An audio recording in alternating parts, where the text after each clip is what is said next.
बिस्मिल्लाहिर्रहमानिर्रहीम। अस्सलाम वालेकुम नाज़रीन, आप यूट्यूब चैनल देख रहे हैं। मैं इमरान खान हूँ। साबिक वज़ीर-ए-आज़म इमरान खान साहब की मुलाकातें बंद हैं, लगभग 8 महीने से ज़्यादा हो गए और मुलाकातें नहीं हो रही। उनकी फैमिली मिलने के लिए जाती है, हर हफ्ते जाती है, मुलाकात नहीं करवाई जाती। वो बार बार कोशिश करते हैं इमरान खान से मिलने की, लेकिन मुलाकात हो नहीं पा रही। अब ये मामला अदालत में गए और एक मरतबा नहीं, कई मरतबा गए, बार बार अदालतों में गए, लगभग सैकड़ों मरतबा अदालत में गए पाकिस्तान तहरीक इंसाफ के लोग और इमरान खान साहब की फैमिली, उनके वकला और बहुत सारे लोग अदालतों में जाते रहे, लेकिन इसके बावजूद इमरान खान साहब से मुलाकातें नहीं खोली गई। अब हाई कोर्ट ने एक ऑर्डर दे दिया था, लार्जर बेंच ने ऑर्डर दिया था, तो सब ये समझ रहे थे कि मुलाकात हो जाएगी, फिर भी इमरान खान साहब की मुलाकात नहीं करवाई गई। ये मामला चला गया सुप्रीम कोर्ट ऑफ पाकिस्तान में। जब ये मामला सुप्रीम कोर्ट ऑफ पाकिस्तान में गया तो सबको लगा कि शायद अब सुप्रीम कोर्ट के अंदर जो है वो जजेस गुस्सा दिखाएंगे या जजेस ये कहेंगे कि ये तो बड़ी सख्त ज्यादती है कि अदालती अहकामात की खिलाफ वर्जी की जा रही है और तौहीन अदालत की जा रही है, तो वो मुलाकात के लिए हुक्म जारी करेंगे। तो ये मामला इमरान खान साहब का आज के दिन के लिए लगा हुआ था सुप्रीम कोर्ट ऑफ पाकिस्तान में, और ये जस्टिस मोहम्मद अली मजहर ये इस मामले को सुन रहे थे। 3 रुकनी बेंच था और ऐसा लगता था कि चीज़ों को सुना जाएगा, लेकिन वो टेक्निकल चीज़ों के पीछे छुप गए। किसी एक जज ने भी इतनी जुर्रत और हिम्मत नहीं की सुप्रीम कोर्ट ऑफ पाकिस्तान के जजेस में से कि वो ये सवाल पूछ लेते कि भाई एक आदमी की आपने मुलाकातें क्यों बंद कर दी हैं, किस कानून के तहत बंद कर दी हैं, और अदालती अहकामात के बावजूद आप मुलाकातें क्यों नहीं करवा रहे। बल्कि ये हुक्म भी जारी किया जा सकता था कि आप फौरी तौर पे मुलाकात करवाएं और रिपोर्ट भी हमारे पास लेकर आए।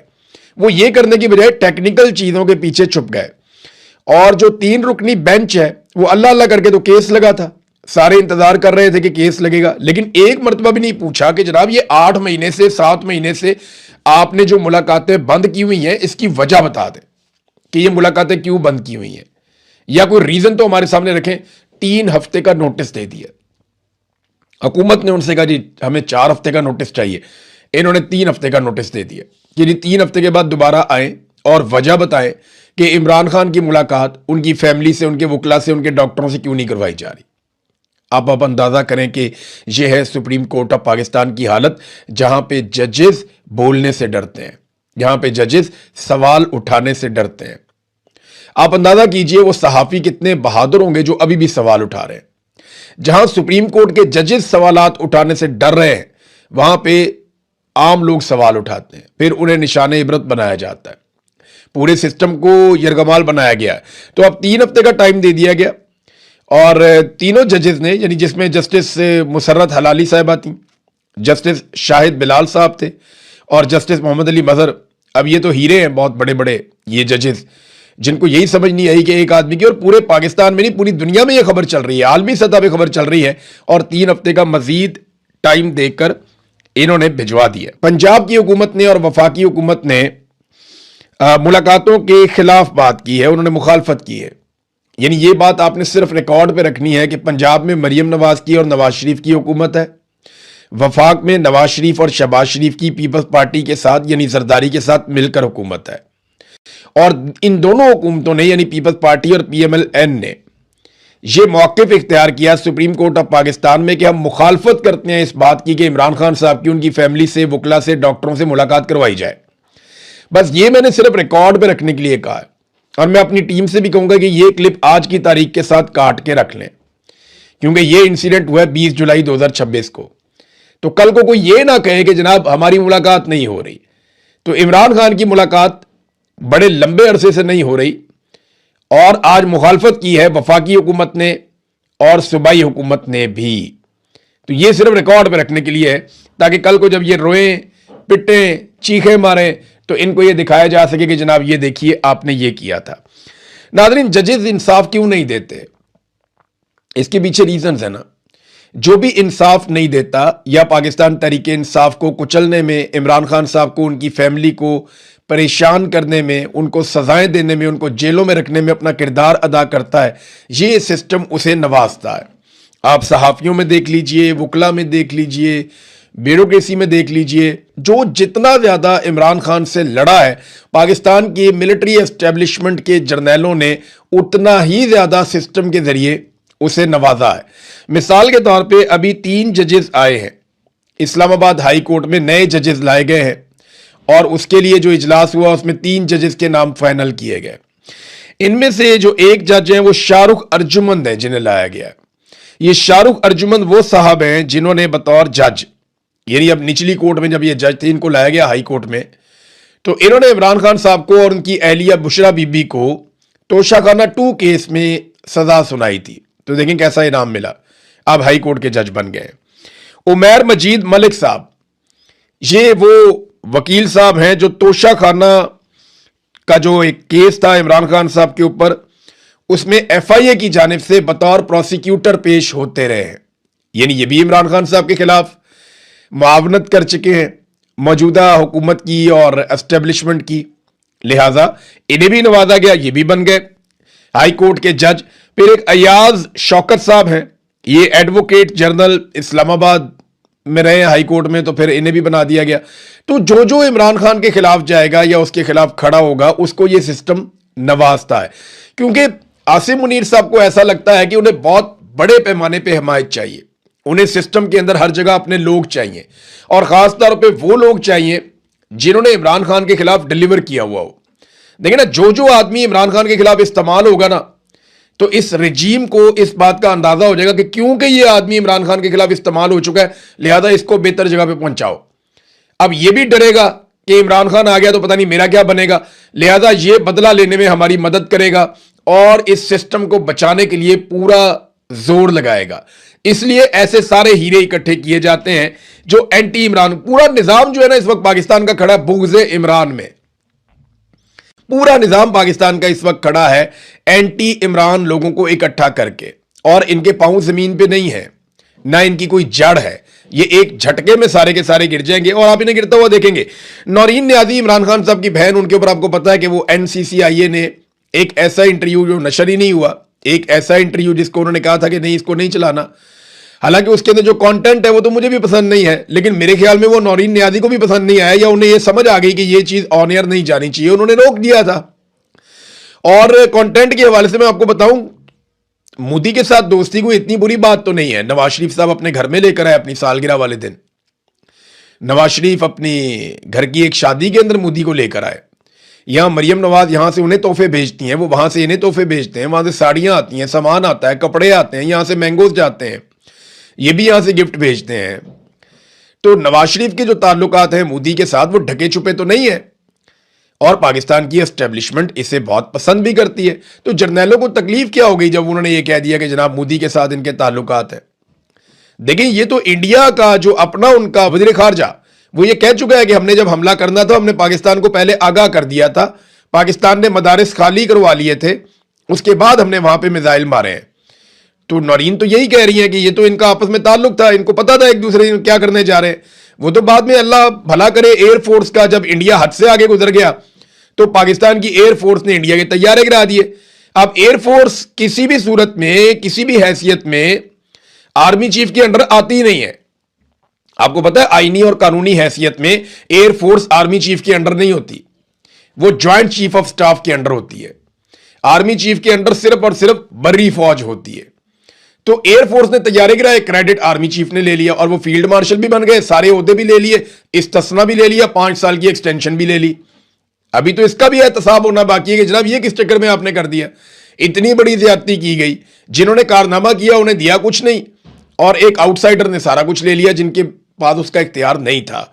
यानी एयरफोर्स को वो कमांड नहीं करते, आर्मी चीफ बड़ी फौज को कमांड करता है और एयर चीफ जो है वो एयरफोर्स को कमांड करता है और तमाम फोर्सेस के ऊपर ज्वाइंट चीफ होता है। और आसिम मुनीर साहब ज्वाइंट चीफ नहीं थे। नौरीन न्याज़ी साहबा ने जवाब जमा करवाया NCCIA को और उनके वकील के जरिए से उन्होंने जवाब जमा करवाया। उन्होंने कहा कानूनी हैसियत तो बताए ना आपने, किस हैसियत में हमें यह नोटिस भेजा है।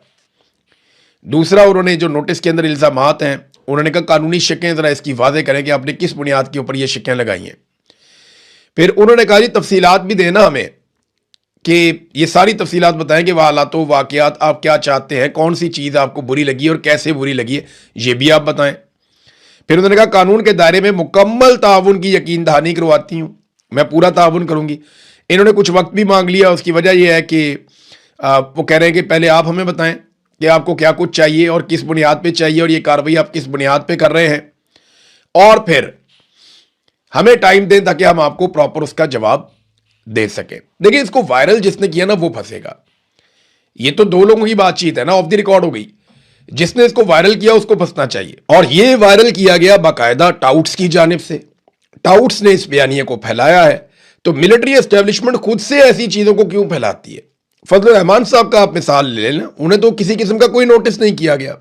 फजलुर रहमान के ऊपर मुकदमा करने से भी हुकूमत घबराती है, वो नहीं करती। वो ऐसा क्यों नहीं करती? यहां पे नाज़रीन मैंने आपको एक और चीज दिखानी है। ये मोहम्मद वसीम खान साहब हैं, ये सब इंस्पेक्टर हैं NCCIA के, और ये इस्लामाबाद में। ज्यादातर जो मुकदमात हो रहे हैं ना, ज्यादातर जो कार्रवाइयां हो रही हैं या इंक्वायरियां खुल रही हैं, उसमें ये साहब मुद्दई बनते हैं और ये साहब नोटिस जारी करते हैं। मोहम्मद वसीम खान ये सब इंस्पेक्टर है NCCIA का। ये कौन है? ये कहां से आया है? ये किस इदारे से यहां पहुंचाया गया है? और ये यहां पे किस काम पे लगा हुआ है? और किस किस को इसने नोटिस जारी कर दिए हैं? इसके ऊपर मैं थोड़ा काम कर रहा हूं, मैं आपको आने वाले वक्त में बताऊंगा। लेकिन ये आदमी आपने याद रखना है, इसे आपने कभी भूलना नहीं है, क्योंकि ये खुद से अज्यूम कर देता है कि ये मेरे मुल्क के खिलाफ है और इसको जो है वो सजा मिलनी चाहिए। ये आदमी फैसला करता है कि कौन गद्दारी कर रहा है और कौन नहीं कर रहा। ये एक बेहतरीन पुर्जे के तौर पे काम कर रहा है मोहम्मद वसीम खान। तो किस हैसियत में कर रहा है और कौन इसे अहकामात जारी करता है कि जनाब आप ये वाला काम कीजिए? हालांकि इंतहाई नामुनासिब है। फजलुर रहमान को नोटिस जारी नहीं करता ये आदमी, और बहुत सारे लोग हैं जिन्हें ये नोटिस जारी नहीं करता। लेकिन जहां पाकिस्तान तहरीक इंसाफ, इमरान खान या उनकी फैमिली या कोई बंदा आता है, वहां पे ये फौरन नोटिस जारी करता है। इसके बारे में हम बाद में बात करेंगे। अभी थोड़ी सी और खबरें हैं, मैं आपके साथ शेयर करूं। एक तो नून लीग ने मौलाना फजलुर रहमान साहब पे करप्शन के इल्जाम लगाना शुरू कर दिए। नून लीग के लोग कह रहे हैं कि मौलाना फजलुर रहमान साहब आपको जवाब देना पड़ेगा उस करप्शन का जो करप्शन आपने की है, और मौलाना फजलुर रहमान पे वो चढ़ाई कर रहे हैं। देखें, ये दिन भी आने थे। थोड़ा अरसा पहले बिलावल और मरियम नवाज दोनों मौलाना साहब की गोद में थे। मौलाना साहब ने अपने हाथों से दोनों बच्चों को पाल पोस के बड़ा किया और उन्हें रिजीम चेंज ऑपरेशन में पूरी सहूलत दी, और बाद में उन्हें हुकूमतें भी बनवाने में मदद दी।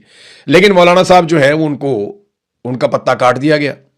मिलिट्री एस्टेब्लिशमेंट के डायरेक्ट ताल्लुकात जो है वो बेहतरीन नवाज शरीफ और जरदारी के साथ चल रहे थे, तो मौलाना फजलुर रहमान साहब को बाहर निकाल दिया गया। फजलुर रहमान साहब को इस बात का दुख बहुत है। अब वो पुराने गिले शिकवे भी कर रहे हैं। कारगिल की लड़ाई का मौलाना साहब ने गिला किया, तो मौलाना साहब को याद नहीं है शायद कि कारगिल परवेज मुशर्रफ ने की थी वो घटिया हरकत, जब नवाज शरीफ ने कहा कि इसने मेरी पीठ में छुरा घोंपा है और ये मुजाहिद बनाकर फौजियों को ले गया है कारगिल के पहाड़ों पे, और ये मानता ही नहीं है कि वो इसके फौजी हैं। और वहां पे सैकड़ों लाशें पड़ी हुई थी, मैयतें फौजियों की शोहदा की पड़ी हुई थी, उसको उठाने के लिए तैयार नहीं था और इंडिया ने अमानतन दफनाया था। फजलुर रहमान ने ये कहानी तो सुनाई, लेकिन फजलुर रहमान ने यह नहीं बताया कि उसी जर्नैल को बाद में फजलुर रहमान ने बहुत सपोर्ट किया। उसी जर्नैल ने फजलुर रहमान को खैबर पख्तूनख्वा में हुकूमत भी बना कर दी। उसी जर्नैल को लीगल फ्रेमवर्क ऑर्डर के हवाले से मौलाना फजलुर रहमान ने बहुत बड़ी सहूलत भी दी थी, और उसी जर्नैल के साथ एक वर्किंग रिलेशन भी बनाया था मौलाना फजलुर रहमान ने। नवाज शरीफ ने कहा था मैं इंक्वायरी करवाऊंगा कारगिल की। आज तक नवाज शरीफ को बार बार हुकूमत मिली, उसके बाद उसने कभी इंक्वायरी ना करवाई। तो वो परवेज मुशर्रफ था, मौलाना फजलुर रहमान साहब, जिसकी आपने हमेशा सहूलतकारी की जब तक वो कमजोर नहीं हुआ। जब वो कमजोर हो गया तो आप उसके खिलाफ हो गए। आज अगर आसिम मुनीर कमजोर हो रहा है तो हो सकता है कि उसको कमजोर देख के आप उसके खिलाफ हो जाए, लेकिन अगर आसिम मुनीर ताकत में आ गया तो मौलाना साहब फिर आप क्या करेंगे? सवाल तो यह पैदा होता है। और मौलाना साहब जो कर रहे हैं, क्या वो बगैर किसी के इशारे के कर रहे हैं? माजी में तो ऐसा कभी नहीं हुआ। मौलाना साहब हमेशा एस्टेब्लिशमेंट की तरफ से खेले हैं और यकीन दहानियों के बाद खेले हैं। बगैर यकीन दहानियों के मौलाना फजलुर रहमान साहब ने कभी कुछ नहीं किया। और इस मरतबा मौलाना फजलुर रहमान साहब खुद से इनकलाबी बन गए या वो इनकलाबी बनना चाहते हैं, इसकी हकीकत क्या है? पाकिस्तानियों से जब भी मैं पूछता हूं, पाकिस्तानी इस बात पे यकीन ही नहीं करते। देखे ना मौलाना साहब, आप इतना कुछ बोलते जा रहे हैं, आपको कुछ कह ही नहीं रहा। वो सनम जावेद, उनका एक पैगाम आया जेल से एक सहाफ़ी के जरिए से, वो मैं पैगाम भी आपके सामने रख देता हूं। एक जर्नलिस्ट है, मैं अभी नाम लूंगा उनके लिए प्रॉब्लम हो जाएगा, लेकिन सनम जावेद ने उनके जरिए से मुझ तक एक पैगाम पहुंचाया, उनके बहुत करीबी सोर्सेज ने। वो ये बताती हैं कि हालत ये है उनकी इस वक्त कि वो उठने बैठने से और चलने फिरने से भी कासिर हैं और उन्हें 3 इंजेक्शन लगाए जाते हैं। वो इंतहाई तकलीफ में है और डॉक्टर और अमला उन्हें चेक करने के लिए नहीं आता। उन्हें अस्पताल जो जेल के अंदर है वहां पे बुलवाया जाता है, वो उन्हें चेक करने के लिए भी नहीं आते जब वो तकलीफ में मुब्तला होती हैं। और वहां पे उन्हें ऐसा लगता है, ये भी उन्होंने कहा कि मुझे ऐसा लगता है जो मेरे साथ किया जा रहा है ना, ये मेरा कोई बहुत बड़ा नुकसान कर देंगे और मेरी जान खतरे में है जो अभी किया जा रहा है। क्योंकि देखिए आसिम मुनीर साहब को और मौजूदा मिलिट्री एस्टेब्लिशमेंट को सनम जावेद पे बराह रास्त बहुत गुस्सा है कि ये एक छोटी सी लड़की है, ये हमसे टूट ही नहीं रही, ये हमसे हार ही नहीं रही। यही गुस्सा जो है ईमान मजारी पे है, यही गुस्सा जो है महरंग बलूच पे है, यही गुस्सा यास्मीन राशिद पे है, सनम जावेद की बहन पे भी यही गुस्सा है कि ये हमसे टूटते क्यों नहीं है। हम इन्हें तोड़ना चाहते हैं, ये हमसे टूटते नहीं है। बंदूक हमारे पास है, बूट हमारे पास है, ताकत हमारे पास है, डंडा हमारे पास है, ये कमजोर निहत्ती लड़कियां हमसे जीत कैसे सकती हैं। ये बहुत बड़ी प्रॉब्लम है जो उन्हें हो रही है। तो वहां जेल के अंदर एक डॉक्टर है, डॉक्टर मुबशरा, उन्होंने उन्हें बताया कि मुझे ऊपर से ऑर्डर है कि ये जिए या मरे, कोशिश करनी है कि हत्तुल इम्कान कोशिश करनी है कि जेल से बाहर इन्हें इलाज के लिए ना भिजवाया जाए। अब ये एक सहाफी के जरिए पैगाम आया मुझे और वो बहुत सीरियस है सिचुएशन। यानी मैं आपको फौरन इसलिए बता रहा हूं कि अगर कल को कोई खबर आती है या कोई चीज होती है तो ये रिकॉर्ड के ऊपर रहे कि सबको पहले से इल्म था, कुछ भी अचानक नहीं हो रहा था। तो सनम जावेद की हालत बहुत खराब है और मिलिट्री एस्टेब्लिशमेंट अपना गुस्सा उतार रही है। नाज़रीन, नवाज शरीफ ने बिलाखिर फैसला किया कि वो मुजफ्फराबाद भी जाएंगे और मीरपुर भी जाएंगे। इसकी खबर भी शाया करवा दी गई है। और मुजफ्फराबाद में क्योंकि देखें ना, जो ब्रिगेडियर हैं फाइक, जो सेक्टर कमांडर हैं आज़ाद कश्मीर में, वो नवाज शरीफ से इश्क करते हैं, उन्हें नवाज शरीफ से बहुत मोहब्बत है और वो इसका बरमला इजहार भी करते हैं। कई मुलाकातों में कई जगहों पे वो ये कह चुके हैं कि नवाज शरीफ से उनको इश्क है और नवाज शरीफ जो है वो इसने इस मुल्क के लिए जितनी कुर्बानी दी है किसी और ने नहीं दी, ये ब्रिगेडियर फाइक का मानना है। तो वो पूरी कोशिश करेंगे कि नवाज शरीफ के जलसे कामयाब हों। सिक्योरिटी के हसार के अंदर नवाज शरीफ को एक बंद इन्वायरमेंट के अंदर माहौल प्रोवाइड किया जाएगा कि वो जलसे कर सकें मीरपुर में भी और मुजफ्फराबाद में भी। क्योंकि मियाँ साहब ये कह रहे थे, देखो बिलावल को आपने आने दिया है, मुझे मौका नहीं मिल रहा, तो मियाँ साहब को अब मौका फराहम किया जाएगा कि वो आए और आकर आज़ाद कश्मीर के अंदर हल्का फुल्का जो भी वो कर सकते हैं, बंद इन्वायरमेंट में जितने बंदे इकट्ठे किए जा सके, मियाँ साहब का जलसा करवाया जाएगा। नाजरीन, ईरान और अमेरिका के बीच में जो लड़ाई है वो शिद्दत इख्तियार कर रही है। 9 दिन हो गए इस लड़ाई को, 4 अमरीकी फौजी भी मारे गए हैं, कई अमरीकी फौजी जख्मी हो गए हैं, अमेरिका का फौजी नुकसान लगातार बढ़ता चला जा रहा है। इस हवाले से ना मेरे पास 2 चीजें हैं। एक तो आप ज़हन में ये रखें कि उर्दन के ऊपर ईरान सबसे ज्यादा अटैक कर रहा है, क्योंकि उर्दन एक अहम कड़ी है और आलमी तज्जियाकार ये कह रहे हैं कि एक्चुअली ईरान इसराइल को निशाना बनाना चाहता है, लेकिन इसराइल का दिफा करने वाली जो आखिरी और सबसे अहम तरीन हिफाजती तय है वो उर्दन है। बराह रास्त हमलों की बढ़ती हुई शरह कुवैत, बहरीन और कतर वगैरह में तबाह होने वाले रेडार्स और दीगर अमरीकी आलात का बराह रास्त नतीजा है और इसके साथ ही फिजाई दिफाई इंटरसेप्टर्स की कमी भी इस सारे अमल में शामिल है कि अब वो जो दिफा करने का एक पूरा निजाम है ना इसराइल को बचाने के लिए, वो कमजोर हो रहा है। यानी पिछले कई सालों के दौरान सेंटकॉम ने अरब ममालिक को इसराइल की हिफाजत करने वाले एक हिफाजती गुंबद के तौर पे तैयार किया था। यानी उन्होंने एक ऐसी लेयर बनाई थी कि अगर ईरान की तरफ से कभी भी इसराइल पे अटैक आए तो अरब ममालिक में ऐसा सिस्टम लगा हो कि इसराइल तक वो बम, वो मिसाइल, वो ड्रोन जा ही ना सके। और ऐसा हुआ भी, बहुत बड़े पैमाने पे चीजों को रास्ते में रोका गया। अब ईरान जो रास्ते में लगे हुए सारे हथियार या रेडार हैं या इंटरसेप्टर हैं, वो उनका मुकाबला कर रहा है, उन्हें तेजी से तबाह कर रहा है। और इसराइल अपने मिसाइल भेजने के लिए अगर कोई रुकावटें हैं तो उन्हें दूर कर रहा है, इसलिए वो उर्दन में ज्यादा अटैक करता है। जबकि अमेरिका ईरान को लगातार कमजोर करने के लिए अपने फिजाई हमले जारी रखे हुए है। द वाशिंगटन पोस्ट की एक रिपोर्ट है और उसमें कहा गया कि ट्रंप इंतजामिया ईरान के साथ एक बड़ी लड़ाई की तैयारियां कर रही है। यह फैसला इस हफ्ते के दौरान होने वाले शदीद हमलों के बाद किया गया है, जिनमें 4 अमरीकी फौजी हलाक हो चुके हैं। पेंटागन खित्ते में फौजी तैयारों की तादाद में इजाफा कर रहा है क्योंकि हुकाम वसी तर कार्रवाइयों की मनसूबाबंदी कर रहे हैं, लेकिन कुछ अमरीकी हुकाम जो समझदार हैं उन्होंने इस बात से खबरदार किया कि हमारे पास इस वक्त इंटरसेप्टर्स की कमी है, यानी जो फिजाई दिफाई निज़ाम के लिए इस्तेमाल होते हैं मिसाइल्स, उनकी हमें कमी है। गोला बारूद के घटते हुए ज़खायर इस मुहिम को खराब कर सकते हैं और प्रॉब्लम हो सकती है। बाकर कालीबाफ ने, जो ईरान के स्पीकर हैं, बड़े इंपॉर्टेंट आदमी हैं, उन्होंने कहा कि अमेरिका लगातार खित्ते में नया फौजी साजो सामान बड़ी तेजी से ला रहा है और हम चाहते हैं कि जंग रुके, लेकिन हमें यह समझ आ रही है कि अमेरिका बहुत तेजी से जंगी चालन चल रहा है और बड़ी तेजी से हथियारों को यहां पे पहुंचा रहा है। तो हमने भी इस बुनियाद पे अपनी तैयारियां मुकम्मल कर ली हैं। जिस किस्म के इकदाम होंगे उसी तरह का जवाब दिया जाएगा। तो ये है नाजरीन अब तक की सारी सूरत हाल जो मैंने आपके सामने रखी है। अपना ख्याल रखिएगा, अपने इस चैनल का भी। अल्लाह हाफ़िज़।